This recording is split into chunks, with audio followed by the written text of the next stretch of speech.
Para finalizar, nós vamos discutir também o tratamento, alguns fármacos usados no tratamento da toxoplasmose, que é uma infecção causada por um protozoário intracelular, o Toxoplasma gondii, que possui como hospedeiro definitivo os felinos. Então, nesses animais ocorre o ciclo sexuado do parasita, ali no intestino, e liberação dos oocistos. O homem, outros mamíferos, eles também vão se infectar, podem se infectar com o toxoplasma, mas eles assumem o papel de hospedeiro intermediário nesse caso. Então, o felino infectado libera no ambiente esses oocistos que vão contaminar o ambiente, podem contaminar a água, alimentos e outros animais vão entrar em contato com esses oocistos, incluindo animais aí de pequeno porte, como roedores. Esses oocistos, então, vão se desenvolver e se diferenciar para uma forma evolutiva, que seriam os bradizoítos, ou cistos teciduais. E aí a gente pode ter um novo ciclo de infecção em novos felinos. Os oocistos ainda vão contaminar, como eu coloquei, água, alimentos, e os humanos podem entrar então em contato com esses oocistos a partir então tanto de água ou alimentos contaminados. Além disso, né, lidando com caixas de areias, né, onde tenha fezes de gato, o humano também pode se infectar. Pelo consumo de carne crua ou mal cozida de alguns mamíferos, que contém, então, os cistos teciduais. Ainda, no caso das mulheres, existe a possibilidade da transmissão materno-fetal e a possibilidade ainda da transmissão a partir da transfusão sanguínea. Normalmente, a toxoplasmose no indivíduo imunocompetente ela é assintomática e ela ganha relevância principalmente naqueles indivíduos que são imunocomprometidos, onde ela vai apresentar um quadro mais grave, assim como no caso da toxoplasmose congênita, onde ela é associada a aborto, má formação, principalmente. Os fármacos que são utilizados para o tratamento da toxoplasmose, eles são fármacos que atuam inibindo a via de síntese do ácido fólico, do tetrahidrofolato e impedindo, então, a utilização do ácido fólico para a síntese de DNA, RNA, alguns aminoácidos. Esses fármacos vão, nesse caso aqui, para tratamento das toxoplasmoses, vai ser utilizado uma sulfa, que é a sulfadiazina. Ela é um análogo do PABA. O ácido fólico ele é formado pela união de três componentes, que seria o anel da pteridina, como vocês veem aqui, o ácido paraminobenzoico, PABA, mais o glutamato, o ácido glutâmico. Então, essas três moléculas vão formar o ácido fólico. E a gente percebe que as sulfas, elas têm uma estrutura similar à estrutura do PABA, então elas são consideradas análogas do PABA. Enquanto a gente ainda tem outros fármacos que vão ser usados em combinação com as sulfas, que são os análogos do folato. No caso da toxoplasmose, o análogo do folato é a pirimetamida. Então, esses fármacos vão ser usados em combinação para inibir diferentes etapas da via do ácido fólico. Então, aqui a gente percebe que, inicialmente, a síntese do ácido fólico envolve a união do anel de pteridina mais do PABA, e essa união, essa associação desses dois compostos é feita por uma enzima que é a dihidropteroato sintase. Então, as sulfas, elas são análogas ao PABA e atuam, então, inibindo essa primeira enzima, a dihidropteroato sintase, que é responsável, então, para formar o ácido dihidropteróico. Posteriormente, o ácido dihidropteróico ele é unido a uma molécula de glutamato e forma o dihidrofolato, o ácido fólico. Como o ácido fólico, no caso do homem, ele é obtido pré-formado a partir da dieta. Então, a gente percebe que essa primeira etapa aqui, ela é exclusiva e ela acontece em bactérias e em alguns protozoários, como o Toxoplasma gondii. Então, essa etapa aqui é interessante porque ela tem essa questão da especificidade voltada principalmente para células bacterianas e de protozoários. Na segunda etapa aqui, a gente já percebe que o ácido fólico ou dihidrofolato, ele sofre uma redução a partir de uma enzima que é a dihidrofolato redutase. Então, nesse caso, o ácido fólico ele dá origem ao tetrahidrofolato, que seria o ácido folínico.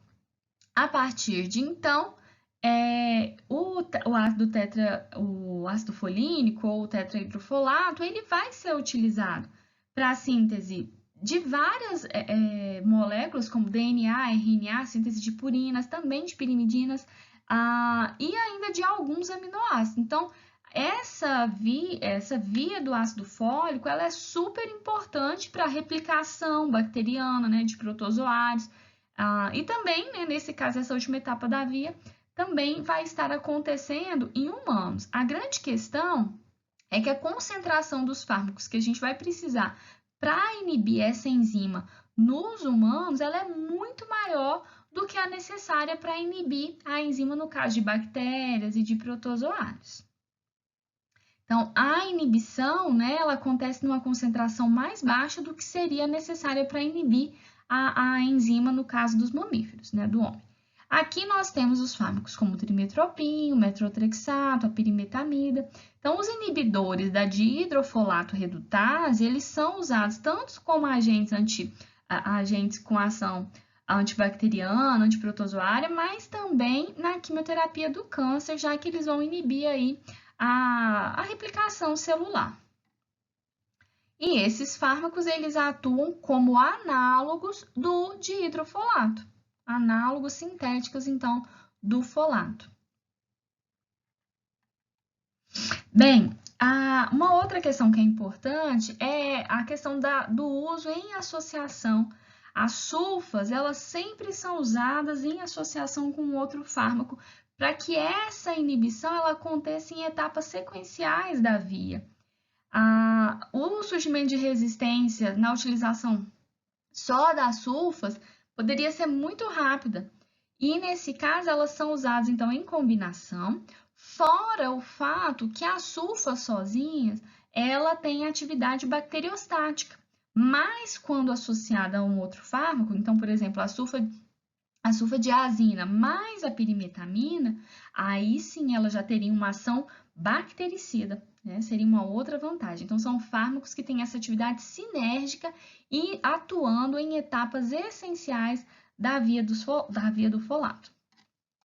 Então, aqui só para mostrar mais uma vez, a gente percebe que as sulfas elas vão atuar na primeira etapa da via de síntese do ácido fólico, inibindo a dihidropterato sintase, já que elas são análogas ao PABA, e nessa primeira etapa o anel de pteridina é unido ao PABA e posteriormente a molécula de glutamato, formando então o ácido fólico ou dihidrofolato. Essa primeira etapa ela acontece em micro-organismos, bactérias e protozoários, e não acontece no homem, porque a gente usa o ácido fólico que vem da dieta. A gente tem transportadores específicos nas nossas células para captar o ácido fólico da dieta, enquanto esses micro-organismos não. A segunda etapa é que vai acontecer tanto em micro-organismos quanto em mamíferos, né, como o homem. E aí, nesse caso, o ácido fólico, ele vai ser reduzido pela dihidrofolato redutase em ácido tetrahidrofólico, também conhecido aí como ácido folínico, que vai ser essencial para a síntese de aminoácidos, purinas, pirimidinas e para a replicação, então, de forma geral, desses micro-organismos. Aqui, né, só o exemplo metotrexato, mas aqui nós temos também a pirimetamina, o trimetoprim, que seriam fármacos que atuariam também nessa segunda etapa aqui da via de síntese. Em relação, existem várias sulfas, algumas mais antigas, outras mais novas, algumas de aplicação tópica, algumas que não são absorvidas a partir do intestino. A sulfa que é utilizada no tratamento da toxoplasmose é a sulfadiazina. Ela apresenta rápida absorção no intestino, em torno de 60% a 70% do fármaco são absorvidos ali. e ela se distribui para os tecidos com boa distribuição, né? Atravessa a barreira hematoencefálica, atravessa a barreira placentária, e esse fármaco se liga, ele tem boa ligação à albumina. A meia-vida é em torno de 10 horas e tem excreção renal. Bem, as sulfas, antes da excreção, elas sofrem biotransformação, metabolismo hepático. E o metabolismo é principalmente via acetilação. Então, esse metabolismo para a excreção da sulfa, ele é interessante, contudo, o produto acetilado, a sulfa acetilada, ela não tem mais atividade antimicrobiana, mas tem uma certa toxicidade. E esse produto acetilado ainda tem uma outra questão, que é que ele pode precipitar em pH neutro ou ácido. Então, esse produto acetilado pode vir a formar cristais na urina. E isso é responsável por um dos efeitos adversos aí das sulfas, que seria a cristalura. Isso não acontece para todas as sulfas, mas é comum para a sulfadiazina, para o sulfametaxazol, por exemplo. Então, é necessário que se garanta que o paciente ele vai fazer uma ingestão hídrica adequada, pelo menos 1.200 ml de ingestão hídrica, e se não for possível, por alguma condição, garantir essa ingestão hídrica, o ideal seria alcalinizar a urina para evitar, então, essa precipitação do produto acetilado, desse metabólito acetilado. Reações de hipersensibilidade podem acontecer com a utilização de sulfas. São reações que vão se manifestar principalmente com erupções na pele, como eritema nodoso, eritema multiforme, uma dermatite esfoliativa. As sulfas, então, elas realmente são associadas a essas reações. E ainda reações associadas ao sistema hematológico, principalmente anemia hemolítica, mas aqui já são reações mais raras. E, no caso, a anemia plástica também já foi descrita, mas é um evento extremamente raro. As sulfas, elas são contraindicadas em gestantes próximas ao período do parto, por quê? As sulfas, elas deslocam a bilirrubina da albumina.